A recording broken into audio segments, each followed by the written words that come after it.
All right. Welcome, everyone. Today is a very, very special day. It's something that we've worked on for, I think, close to 11 months now. We had to keep it under wraps because there were so many different moving parts associated with it. And it's really like a radical change forward for IOTA, right? And so this is why we wanted to make sure that everything is ready.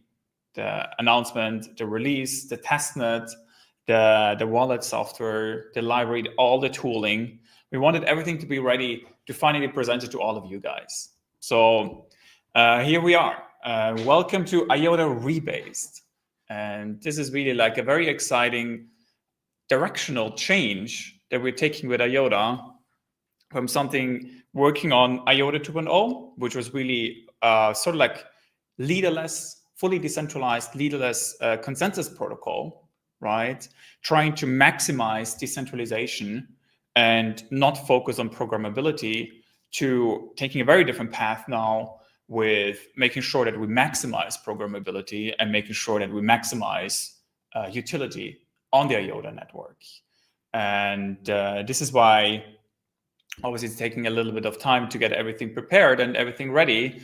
But this is why we're very excited to present this to you guys, to the IOTA community, as a governance decision, right? To make sure that all of you will be empowered to vote what the future of IOTA should be. So what I want to do today is I want to talk a little bit about how it came about in terms of IOTA Rebased, and where it came from, how we are actually going to, how we've improved it, right? And how we actually want to take it further from here. And then most importantly, what are the next steps, right? Like what is going to happen next with the governance vote? What is going to happen next once it gets voted in and it comes on the IOTA mainnet? And what do we actually expect to happen with IOTA, right? Because we wouldn't do these things if they weren't difficult. We wouldn't do these things if they weren't radical. And we wouldn't do these things if they wouldn't move IOTA forward, right? And so this is why with IOTA Rebased, we and the entire IOTA team is obviously very excited to take IOTA forward with it. So what I'll do today is I'll talk you guys through some of the thinking behind it, right? Because IOTA Rebased as a project actually started 2 years ago. Let me actually share the screen with you guys. So let's talk about IOTA Rebased, right? And maybe let's talk about why we thought this change was necessary. And I think it's important to understand that where IOTA started in 2015 and where the crypto market is today in 2024, it's radically different, right? Like when we started in 2015, the way that you launched a protocol was on Bitcoin Talk, right? You basically wrote a forum post and you invited people to send you some Bitcoin to a Bitcoin address and to join your forum, to join your whatever server. I think it was Rocket Chat or whatever it was back then. And to join your community, right? It was really like this grassroots movement. And IOTA was one of those grassroots movement projects, because if you think about it, we started IOTA with just raising $500,000 in the ICO. So it's probably one of the projects next to Bitcoin, which obviously raised no capital, that raised the least amount of capital, right, to bootstrap the project and get it off the ground. And other than doing things differently from the launch, we also did things differently, very, very much differently from the technology standpoint, right? We were the ones who actually introduced the DAG protocol for distributed ledger back in 2015. That was the whole genesis behind IOTA. And all along, our core thesis with IOTA has always been to work on real-world adoption, right? We proclaimed and we said that the only way in which blockchains will actually add any value to society is if they get adopted in the real world. If big companies, if governments use it in production and use it for their use cases, use it in their entire industries, right? And so that's why the whole adoption thesis of IOTA was around industrial adoption, right? So in 2017, we founded the IOTA Foundation to really focus on this adoption. And we spearheaded a lot of these use cases, right? So in 2017, we were really at the top of the cycle. And we were one of the leaders back then with everything that we had going for us, right? And obviously, as the market evolved, the adoption cases also evolved. And so it was less about enterprise adoption, it was more about Web3 and crypto-related use cases. And the market also moved away from this sort of like decentralization is everything towards a more pragmatic approach, which is basically sufficient decentralization is fine, but the only thing that really matters is adoption and growth, right? And as the market shifted, also the technologies shifted, right? So it wasn't really anymore about being the most decentralized necessarily. It was really about the one that captured the most mind share. That was at the top of the cycle in a certain period. And that also had unique use cases that nobody else had, right? And so with this changing market, we at the IOTA Foundation, we also understood that what we initially had as our North Star, right, as our guiding star, which was what we called coordicide, the removal of the coordinator and the full decentralization of the protocol. We understood that that wasn't enough, right? And it wasn't just about decentralizing IOTA. It was really about building an entire ecosystem around IOTA, where all of these enterprise use cases that we've been working on in Kenya, in the UK, in the UAE, in Europe, wouldn't just run on a private testnet, but they would actually run on the main IOTA network. And then we actually went beyond that and actually embraced Web3, right? And so we realized 2 years ago that we really needed to make this shift and make a shift in strategy and also make a shift in our technology, because ultimately the only way in which we could move IOTA forward is to have programmability on the ledger, so that you could actually launch smart contracts, deploy your applications, and then with that actually launch your business, right? And so this is why we went on this journey to first integrate the EVM on IOTA, and now with the IOTA Rebased, we make the entire ledger, the entire IOTA Rebased layer 1 fully programmable, right? And this is really how we saw a necessary evolution of IOTA and the necessary evolution of our priorities. Because decentralization was not enough. We need to have programmability for IOTA to really compete. And this is really why we went on this journey. As I mentioned, the IOTA EVM launched in 2024, in May of this year. And it's been growing rapidly ever since, right? So we have around, I think, 40 or 50 dApps right now, more than 30 million TVL, and it's growing. And some really exciting partners, and right? And this is a very good start from a project that started out as being like an enterprise chain to something that is now starting to embrace Web3. But something else that we really focus on, and what we started 2 years ago, is really this journey on how to bring smart contracts to the layer 1. And this is where we initially scoped out the entire ecosystem, right, of what was available out there.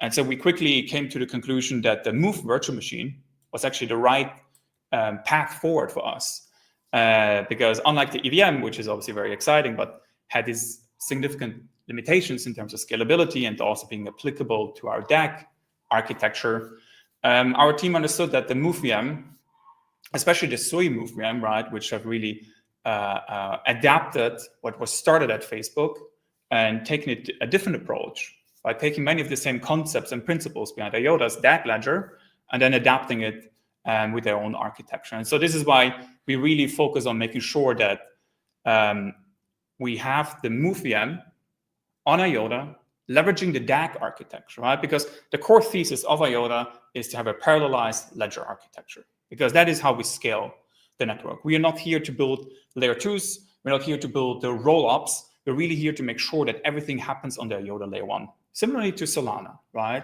We want to have one ledger, one network, and one token in this entire ecosystem. So our team basically made a very extensive report on the Move VM, and then we started working on a prototype, building out or integrating the Move VM on IOTA, and then from that, starting to understand the requirements that it would actually take to fully integrate the Move VM into IOTA 2.0. And so this is a task force that actually completed end of last year. And our team then quickly came to the realization that it was possible to integrate the Move VM into IOTA 2.0, but there would be significant changes required, right? Effectively changing a large part of the code base effectively changing a large part of the concepts behind IOTA 2.0, right? Mana would have needed to be adapted. There would be obviously fees to be charged in Mana in that regard, and other changes to the protocol. And so earlier this year, we had a summit and we had some discussions with the team where we basically posed the question: do we really want to take another 2 years to adapt the MoveVM to IOTA, to have something that everybody else has today, only to then be able to adapt it and improve it and optimize it? Or do we want to make a radical approach? And do we want to fast forward with IOTA so that we don't have to wait for the protocol to be adapted, but so that we take existing protocols that are out there, taking what is there from Sui, taking what is there from Ethereum, taking some of the concepts of Solana, and also taking what we've worked on with IOTA 2.0 and really make it into one protocol so that we can then much more quickly get to the market and can compete, right? Because ultimately, the market that we have today is no longer the one where you post something on Bitcoin Talk and you get attention, you get adoption, right? This is the origin story of IOTA in 2015. This is how we were born. But the way that you compete today is everything. It's about adoption, it's about use cases, and it's about capturing mindshare in the market, right? And so this is why the only thing that really matters to us at this point is not to take our time and to pursue ideals. The only thing that matters to us is to make sure that the technology itself is ready as quickly as possible so that we can then compete on the application layer, right? On the utility layer, really increasing the adoption and the penetration of the IOTA token, making sure that it's being used as a payment mechanism, making sure that it's being used as collateral within the ecosystem, making sure that it really has new forms of utility, new applications that aren't possible on any other network, right? So that is really how we should compete. So we don't compete on ideals. We really compete on a very pragmatic vision of the future, which is to get adoption in the real world, right? And so this is why our team made this decision to build out the IOTA Rebased protocol so that we could then actually present it to the community as a decision of what should be the future of IOTA, right? So for us, it's very clear, time to market is everything. And we cannot wait anymore, right? And if you think about it, there's a booming market around us. Think about how terrible it would have been if we had to have to wait even more, right? Now with IOTA Rebased, we're actually ready. And what's really exciting, which I'll talk about afterwards in terms of the roadmap, but what's really exciting is that we really have a very competitive protocol right now that can help us accelerate our adoption efforts. And so ultimately, the decision that we have to make as IOTA, as a community, is like, do we want to take the fast path where we integrate the MoveVM, where we have the MoveVM on a new IOTA layer, on a new rebased IOTA layer, or do we want to take the longer path of pursuing ideals and integrating the MoveVM into IOTA 2.0, right? So this is why it was very important for us to release a testnet today so that all of you could actually try out the network, feel what the future of IOTA could be, and then make your own decision. And so this is really a much shorter path to having a very competitive layer one. Something else that's really exciting about this protocol is really the adoption that we're going to see, right?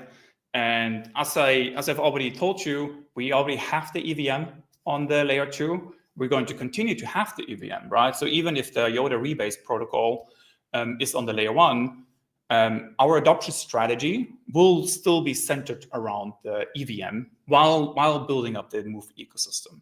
Now, the thinking behind that is very simple, right? The EVM is a very easy to use ecosystem that is well established.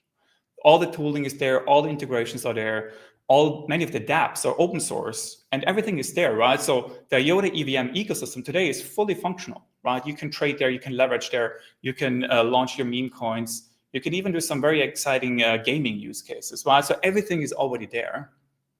And so now we can already get adoption into the EVM and move that forward so that really making sure that we have a very liquid market on IOTA, on the IOTA EVM, that will then help attract new users, new builders, and also new investors into IOTA. Now, what we want to focus on the move layer is really very unique use cases that are not possible on the EVM today, where you really need to have a very highly optimized, parallelized ledger with a new smart contract language that is safe and that really offers new possibilities to leverage this object-based ledger so that it can really have new asset type applications. So for example, what we are already working on today, and these are some of the use cases that are going to come on the move layer one, is TLIP, right, which is our train logistic project, where we're tracking goods in the supply chain, and we're certifying them and bringing that data fully on chain. And what we're doing with TLIP now actually is we're starting to tokenize invoices. And this is something that I've talked about before, but with these tokenized invoices, you can then really do invoice factoring, right? And so we have a very exciting trade finance application that is currently being built so that farmers in Kenya can be fully funded by tokenizing their invoice through TLIP, right? And so we have some important partners on board there that are then going to provide the funding, right, financial institutions, to fund these farmers, all done fully on-chain on IOTA, right? So those are the really type of unique applications where we bring in real assets on-chain so that IOTA is competitive and so that IOTA is very unique in the market. Another thing that we're really excited to work on, and this is something that the Realize team has started building, is an on-chain order book exchange, right? So imagine you would have the same functionality as Binance, but instead of it being operated as a centralized exchange with all its faults and all its problems, you run it fully decentralized on the IOTA layer one, right? So this is only possible with the new ledger architecture because it's programmable and because it's highly scalable, right? And so this on-chain order book exchange is really something where we can then trade these tokenized assets and also trade other assets in a fully decentralized way. Other things that are being worked on is collateral-backed lending, right? Where you tokenize the assets and then you take out a loan from them. Stablecoins is also something super exciting to work on. And we're already in touch with many of the stablecoin issuers to then potentially start issuing and minting their tokens, their stablecoins on the IOTA layer one, right? For that, they need to have compliance functions. For that, they need to have a very exciting ecosystem to deploy into. And for that, they really need to have good reasons to do that, right? And so what we're doing in trade finance is really something that's very exciting for these stablecoin operators because it really allows us to actually provide this funding and provide this payment mechanism for supply chain traders today, right? And so IOTA Rebased is really a very good new ledger, new layer one for them to start deploying. And other things that will be possible is things like liquid staking, right? Where you can actually take the yield from IOTA staking, make it accessible in new applications and stuff like that, right? So this is really just the beginning. Now, the way that we see this moving forward is that IOTA will be supporting both the Move VM and the EVM. And we really see this interoperability between both, where you will be able to transfer assets between the two networks. And further down the line, where we're also going to work on full composability between the two networks. So with this, we really feel that we have a very competitive package for builders in this ecosystem to come to IOTA and not come to other networks. And so this is obviously a continuous effort to onboard builders, but with the Move VM and the EVM, we really believe that builders have a very good development environment to work with. So something else that is important to highlight is really the USPs of this network. So what does it actually look like, right? First of all, the most important part is it's fully decentralized, right? It uses a delegated proof of stake protocol with 150 validators that are going to be selected based on their stake. Now, this is something that we haven't had before, right? Because the IOTA of today uses a permissioned validator set of, I think, 12 validators. Now, this new network is fully decentralized, 150 validators with the highest stake. Now, over the next couple of weeks, we're going to have some very exciting announcements of new professional staking pools and large institutional players that are going to come onto the IOTA network and will begin to validate or will begin to offer the validation service to the network. The way that we're going to see this is that it will be professional staking pools. It will be strategic partners, including governments that we're working with to become validators on the network as well. And it will also be you guys, right? It will be the community that will be encouraged to set up staking pools. And so I think here we can take a lot of inspiration from Cardano, because I think Cardano has done a really, really amazing job in building up these staking pools that are fully community run, right? And where the staking rewards are then being distributed to different causes, right? So I really encourage all of you who are sort of technical or who want to do things for IOTA for a certain cause. Imagine you want to run meetups in a certain location, like in Argentina. Set up a staking pool, right? This is really something where through those staking rewards, we can really fund these local initiatives. And so we as the foundation, we're also going to have a dedicated staking delegation program where we're going to support the community with our stake to set up these pools. So now is the time for you guys to become validators and secure the network. The second thing, which I've already mentioned, is we have the parallelized move VM on the layer 1, and then we have the EVM on the layer 2.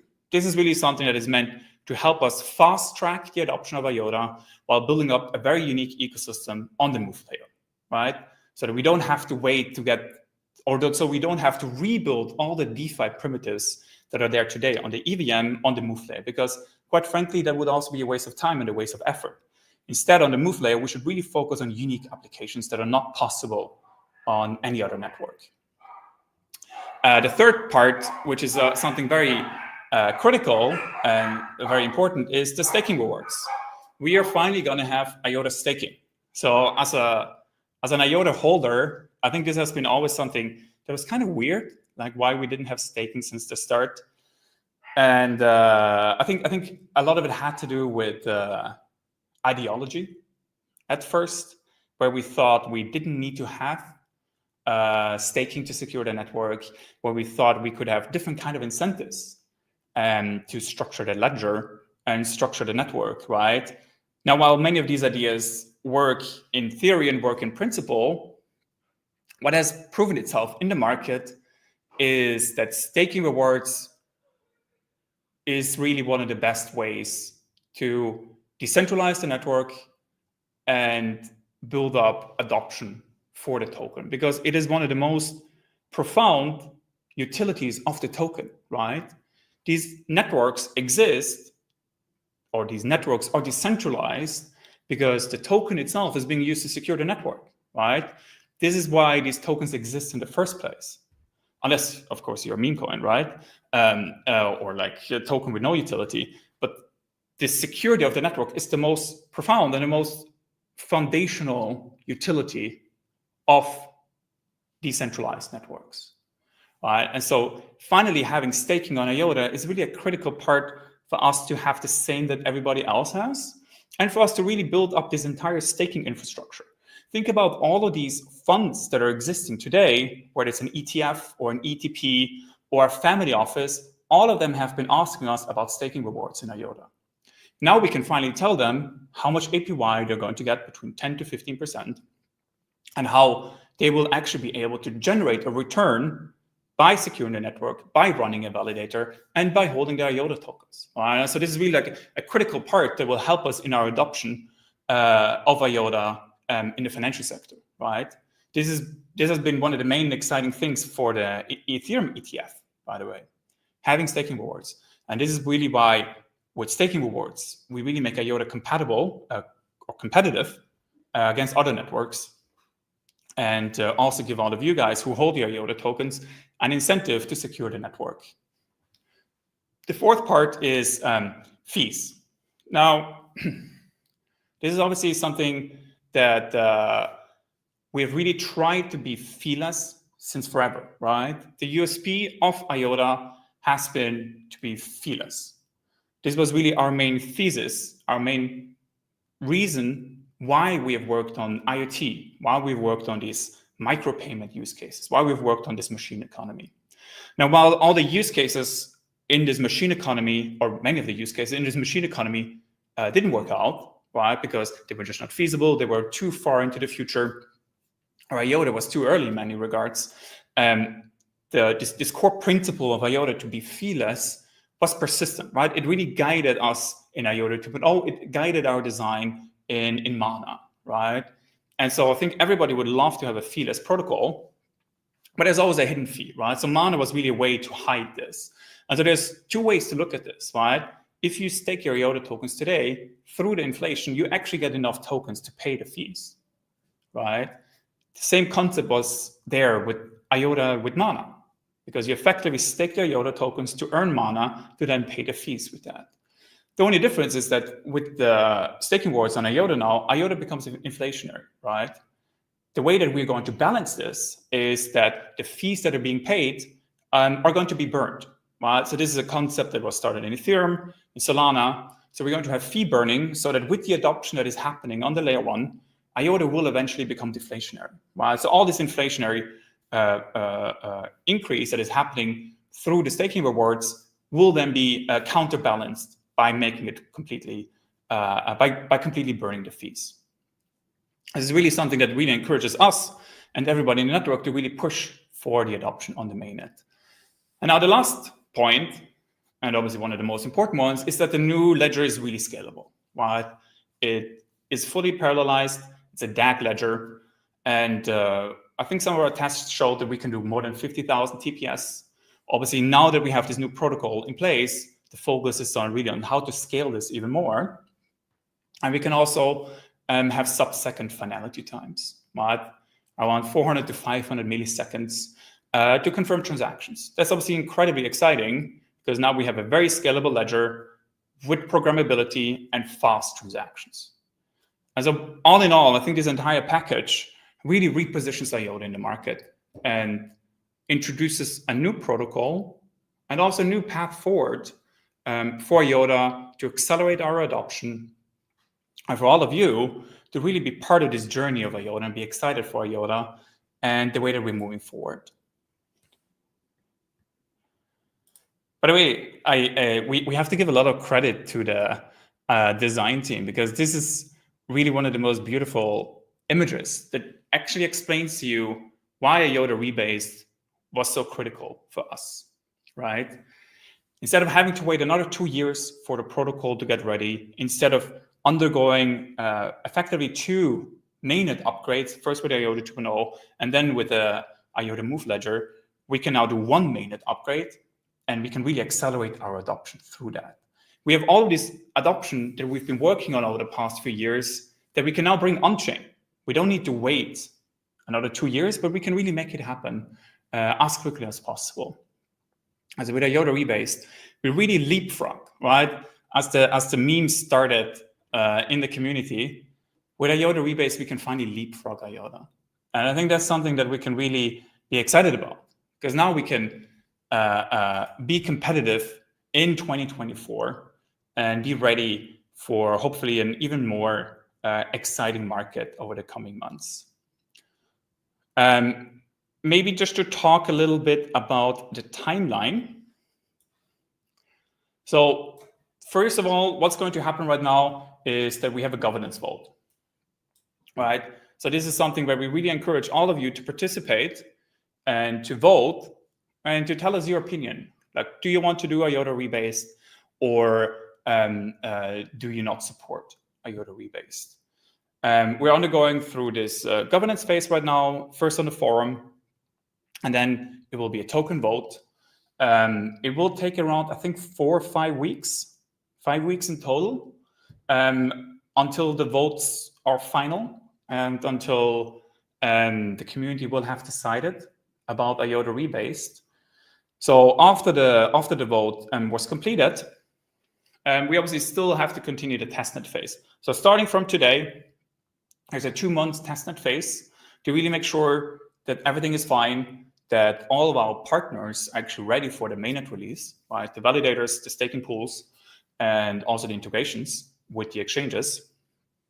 And so this 2 months time frame right now gives us enough time to battle test the protocol, to make sure that everything is ready and we have a full green light by our engineering team to ship it to mainnet, right? So this readiness is really critical. As I've already mentioned, the other critical component is the exchange integrations. So we've already engaged with all of them pretty much, and they've all been supportive of the IOTA Rebased upgrade. But now, obviously, they need to start the integration. And so this is something where we're going to assist them and support them to make sure that we're able to do this in time. But by and large, instead of waiting 2 years, we are now able to launch IOTA Rebased on the IOTA mainnet sometime in early 2025, right? And 2025 is pretty much around the corner. So I think we are at a really exciting stage right now where we are fundamentally transforming IOTA, where we're pushing it into the future, where we are leveraging all of these assets that we've built over the last few years around the real-world adoption of IOTA, around the positioning of IOTA, right? You have to understand, IOTA has been in the market for 9 years. So we're one of the oldest layer ones that many people in the market know. But now we finally have the right tech in place. We have an asset, the IOTA token, that generates yield. And we have an entire ecosystem that is being built on top of IOTA, on the EVM, on the Move VM, to really make IOTA a very unique playing field. So I think this is really a very exciting mix to go into the new year and to start 2025 with a different mindset. Not trying to catch up with the competition, but trying to get ahead of them, right? Because that's all that matters right now. And I personally, the only thing that I care about right now is to get adoption to the IOTA mainnet, or to make sure that we maximize the utility for IOTA and increase the adoption and the growth of our ecosystem. Because that's really how we can succeed in this market. So as I already mentioned with this release, there's a testnet as well, so that all of you can play around with it. Please follow the instructions here. Make sure to join us on Discord if you haven't already. You can engage with our amazing team there. You can ask any kind of questions you want. We will be happy to answer them. If you're new to IOTA, welcome again. We are here to make you love us again, for sure. And make sure to try out the network, right? There's also a testnet, there's also a wallet, and there's also a very good explorer to watch it all unfold live. What we're going to do is we're going to have a more technical show probably on Friday. We're still finalizing the time with the team, but we'll do it together with the engineering leads to guide us through IOTA Rebased, why they're so excited about the new protocol, the kind of use cases that they want to see, and also how they want to relive or recreate some of the ideas behind IOTA 2.0 in the IOTA Rebased protocol. Next week, we're going to do an AMA, so make sure to collect all your questions that haven't been answered already, so that I will answer them on Twitter Spaces. And over the next couple of weeks, we're going to announce our new partners, the staking pools, the entities that are supporting us on this journey, and also some new players that are going to build on the ecosystem. So by and large, this is the start of a new era, right? And I'm really excited to be in this path with all of you. And I'm really excited to finally move things faster with IOTA and finally able to leapfrog. And with that, I hope that all of you will be able to enjoy the testnet. I hope you will all have a lot of fun there. If you have any questions, feel free to reach out to me on Discord, and see you guys soon. Thank you.